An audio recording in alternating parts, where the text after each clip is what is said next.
The crowd pressed forward, voices tangled in the hum of the station. A train shrieked in the distance, steel grinding against steel. She stood near the edge, her fingers trembling around a small suitcase, the leather handle cracked, worn from years of carrying too much. The red scarf around her neck fluttered in the wind, brushing against her lips like a secret that refused to stay silent.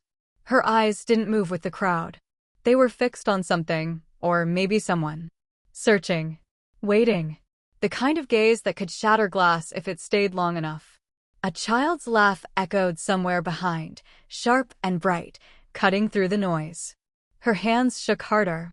She gripped the suitcase tighter, nails biting into the handle.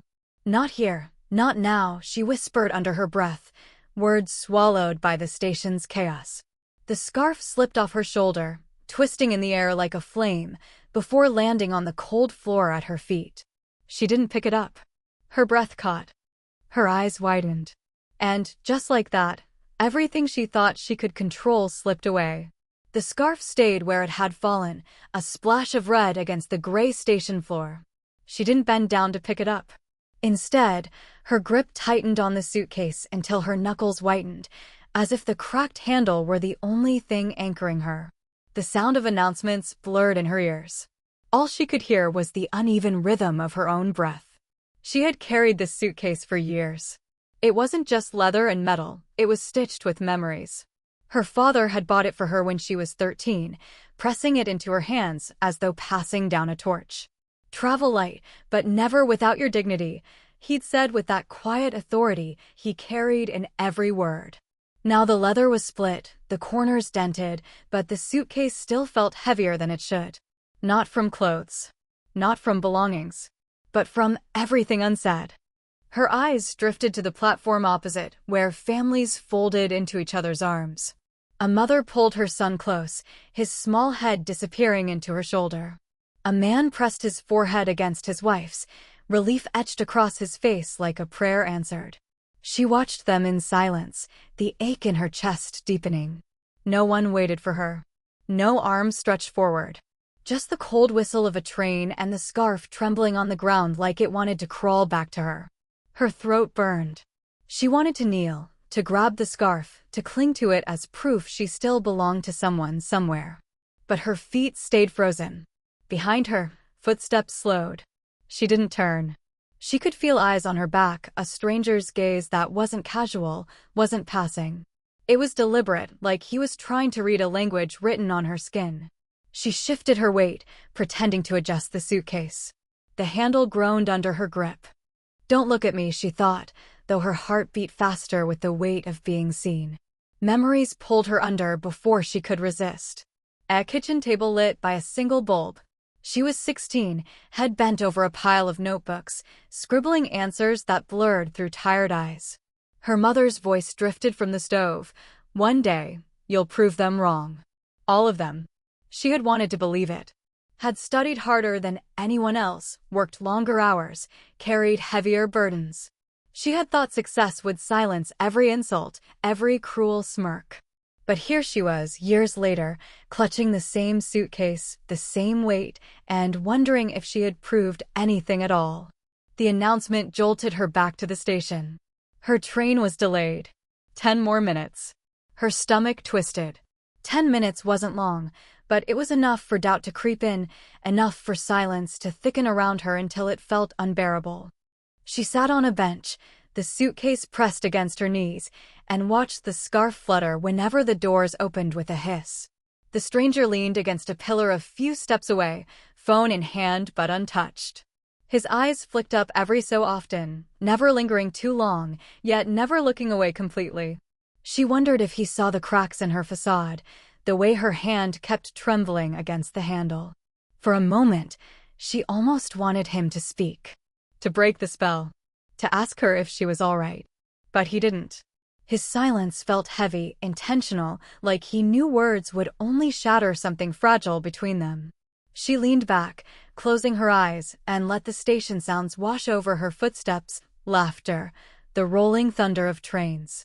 Each sound reminded her of what she lacked, what she had lost. A child's cry rang out suddenly, piercing and raw. Her eyes snapped open. Across the platform, a little boy clutched his mother's skirt, tears streaking his face, his voice desperate. The mother bent low, wiping his cheeks, whispering something that made him nod slowly before pressing into her embrace. Her own lips trembled. For a moment, she imagined her son's face, his small hand slipping into hers, his eyes so much like hers searching for safety in her. She blinked hard, the vision scattering like glass. The scarf moved again, dragged slightly by the wind. This time, she rose from the bench, her feet carrying her toward it before her mind could argue. Each step felt like a decision. She bent down slowly, fingers brushing the fabric. When she felt it, that same gaze burning against her skin. She lifted her head just slightly, eyes catching the stranger's across the space. He wasn't smiling. Not fully. Just the faintest curve at the corner of his lips, like he knew something she didn't. Like he was waiting for her to understand. Her hand froze on the scarf. The sound of the delayed train arriving bled into the background. For the first time all evening, she hesitated, not sure if she should pick it up or let it go. The scarf dangled from her fingers, its red fabric limp and restless in the faint wind that swept through the station. She didn't tie it back around her neck. She just held it like an unanswered question. Across the way, the stranger shifted his weight. The movement was slight, but enough for her to notice the scuffed tips of his shoes, black leather dulled by time, one heel worn down unevenly. Shoes of a man who had walked too far, too long, without pause. Her eyes dropped to the wallet he held loosely in his hand. It wasn't open fully, just cracked at the seam, but inside, tucked where money should have been, was a small photo. She couldn't see it clearly, only the edges, a blur of two figures, one taller, one smaller, standing against what looked like a field. His thumb pressed against it like a shield. Something in her chest stirred. She had done the same with her son's photograph, kept it close, hidden inside a book, as if paper could carry the weight of flesh and memory. An announcement roared through the station, sharp and metallic. The words faded in her ears. What stayed was the hollow echo of her father's voice from years ago. Life will give you mirrors you won't want to face. But you must. She looked up again. His eyes met hers this time. Not piercing. Not demanding. Just steady, like someone holding a mirror too quietly for you to ignore. A crack of thunder rolled outside, deep and distant. The lights flickered once, shadows trembling along the platform walls. The scent of wet stone drifted in, though the rain had only just begun, tapping faintly against the glass roof. The suitcase felt heavier in her grip. Her whole body leaned forward, as if ready to board a train she didn't believe in anymore. Yet something, his silence, his stillness, pulled her back, tethered her to this ground. Leave. Just leave. Her mind whispered it, urgent. But her feet resisted, as though betrayal would come not from staying, but from walking away too soon. He slid the wallet into his pocket. His hand lingered there longer than necessary, and she wondered if he was afraid to let go of that photo. If he too carried his ghosts in leather and fabric, if every step he took was heavy with things unsaid. The rain deepened, hammering against the roof now, blurring the windows with silver streaks. People pulled closer, huddling together, umbrellas unfurling like black wings. But she remained apart, suitcase at her feet, scarf still hanging in her hand. She thought of her husband, his hand striking her cheek, his mother's smirk slicing deeper than the slap itself. She thought of her son, small yet defiant, his words echoing louder than any train whistle. She had left with nothing certain but the cracked suitcase and the faint belief that leaving was survival. Yet here was this man, his silence unraveling her certainty. Fate, or just another trap? She studied his face more carefully now. Tired eyes framed by lines not of age, but of carrying burdens too long. A jaw that tensed and released as though he fought unseen battles with himself. He didn't look dangerous. He didn't look safe either. He looked familiar in the way loneliness always recognizes itself. A drop of water slipped through the roof, landing beside her foot, darkening the platform tile. She stared at it too long, as if it carried meaning she couldn't decipher. When she lifted her gaze again, he had moved closer. Not enough to invade, but enough to feel. The space between them shrank, yet the silence thickened. "Train's late," he said finally, his voice low, gravel touched with fatigue. It wasn't a question. It wasn't small talk. It felt like a hand extended, invisible but real. Her lips parted, but no words came. The scarf slid from her fingers, brushing against the suitcase before sinking back to the floor. She didn't bend to pick it up. Not this time. The thunder cracked louder, the kind that shakes ribs. Somewhere, a child cried, echoing her son's voice in memory. Her heartbeat raced with the storm. She wanted to ask him who was in the photograph. She wanted to tell him about the slap, the smirk, the way her son's words burned brighter than any punishment. She wanted to leave. She wanted to stay. Instead, she did nothing. Just stood in the storm of her own making, silence pressing between them like a blade. The train screeched into the station, doors opening with a hiss. People surged forward. She didn't move. Neither did he. For a moment, it felt like time was daring them both to decide. And she couldn't. The train's engine hissed, its doors yawning open, pulling the crowd into its metal stomach. People rushed forward, umbrellas dripping, coats brushing against her shoulders. She stayed still, rooted like a stone while the tide moved around her. Her fingers twitched against the suitcase.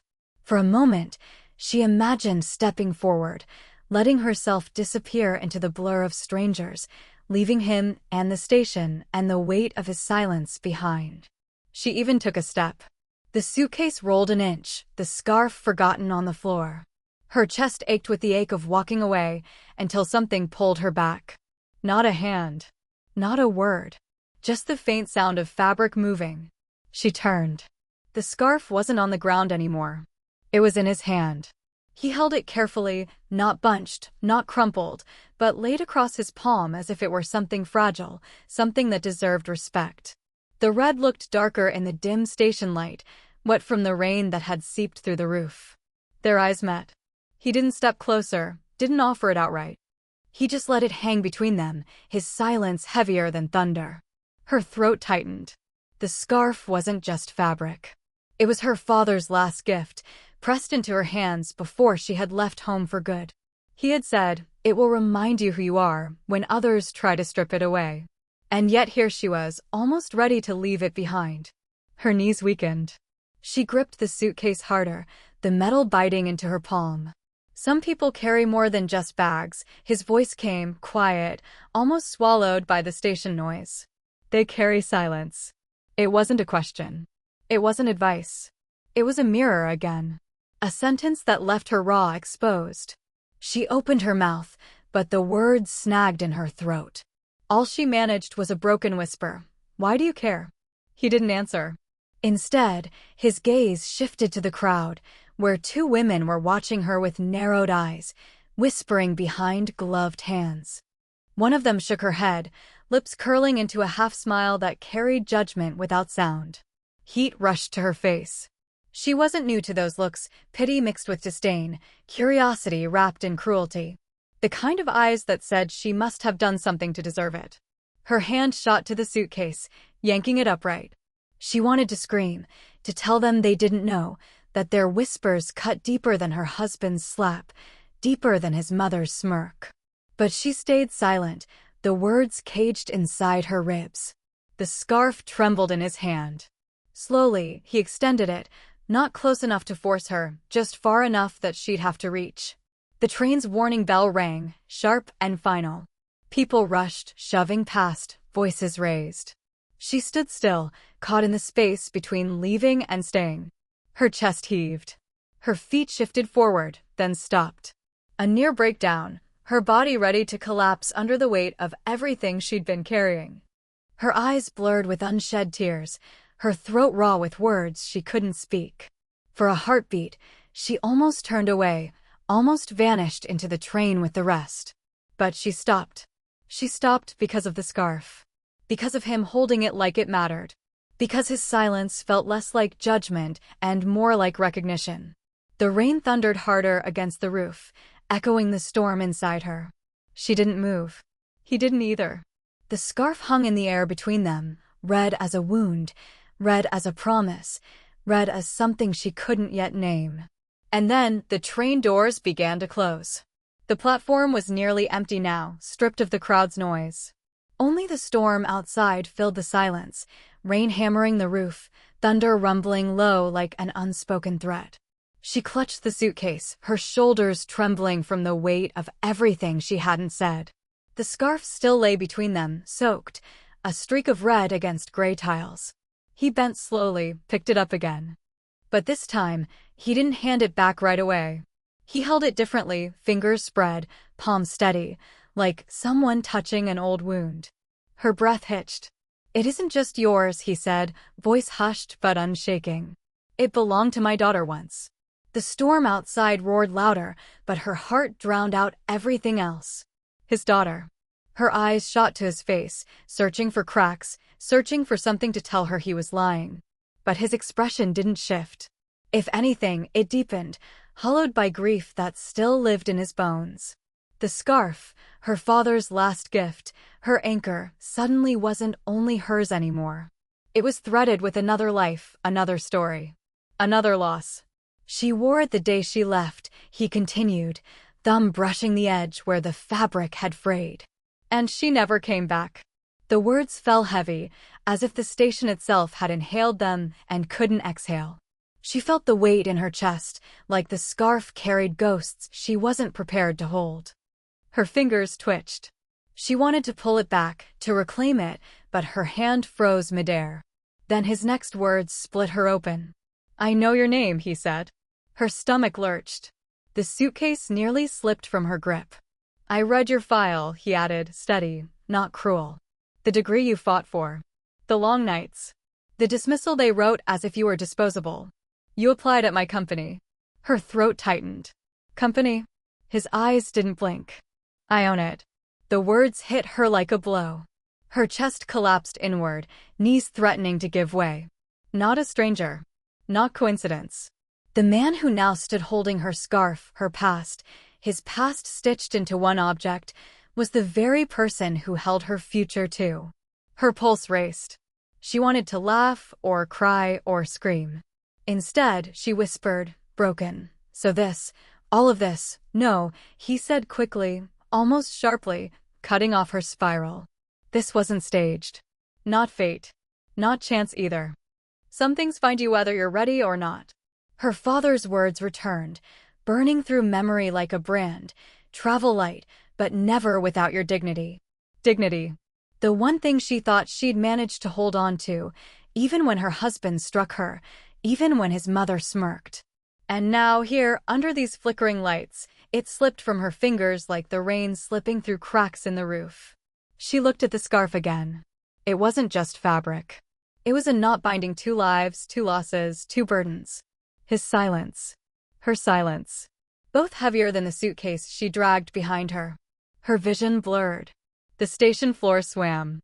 "Some people carry more than just bags," he said again, echoing his earlier words. But now, it struck different. Deeper. Like he was speaking to the girl she had been at 16, hunched over notebooks, promising herself she'd prove them wrong. Like he was speaking to the woman who still hadn't. She couldn't breathe. Couldn't move. This was it, the point of no return. To take the scarf back meant stepping into a story that wasn't only hers anymore. To walk away meant leaving behind not just him, but every thread of meaning the object now carried. Her hand shook violently as she finally took it, pressing the damp fabric to her chest. Her body ached like she'd just carried 1,000 miles in one step. Then she turned.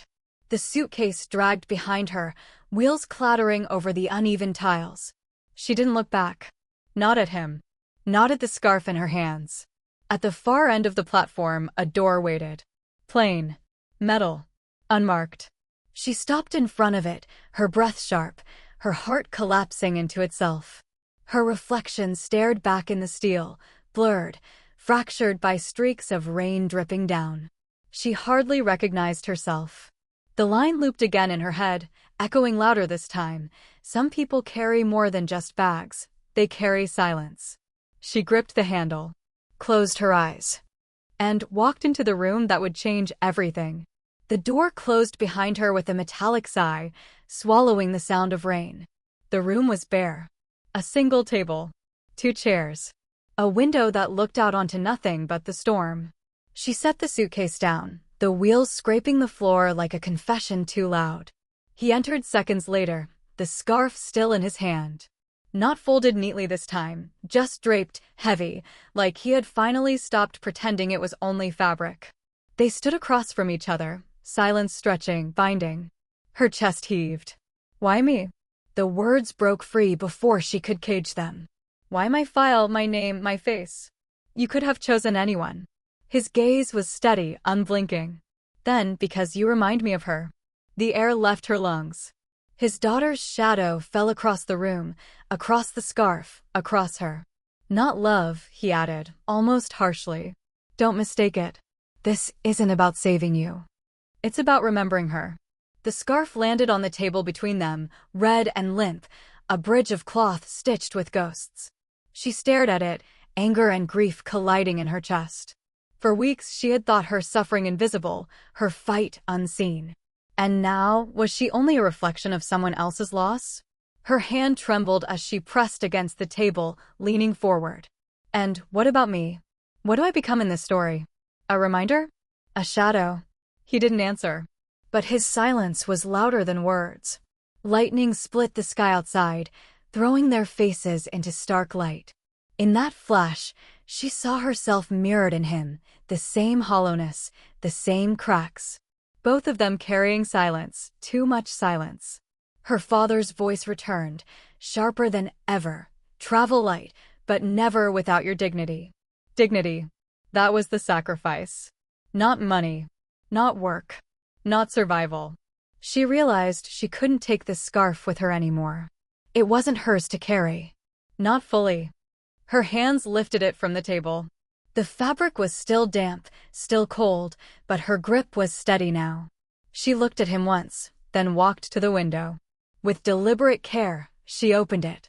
The storm wind rushed in, wild and merciless. For a moment, the scarf fluttered in her hands like a living thing. Then she let it go. Red against gray, it vanished into the rain. He inhaled sharply, but didn't move. Didn't stop her. Perhaps he knew what it meant, that some weights must be set free, or they rot the soul that carries them. She turned back, shoulders trembling, but lifted higher than before. Her suitcase still waited by the door. She didn't touch it yet. She just looked at him, eyes burning but clear. You don't own my silence, she whispered. For the first time, his expression cracked. Not grief. Not anger. Something else, respect, maybe. Or recognition that she had walked past the point of being a reflection. The storm softened, its roar dimming to a steady patter. The room, once suffocating, now felt different. Not lighter, but bearable. She picked up the suitcase, her hand no longer shaking. The handle was still cracked, still worn, but it didn't bite her palm this time. She turned toward the door, pausing only once more to glance back. He stood by the table, staring at the empty space where the scarf had been.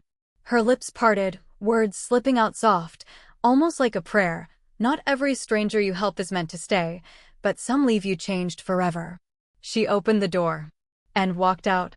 The city was quieter after the storm.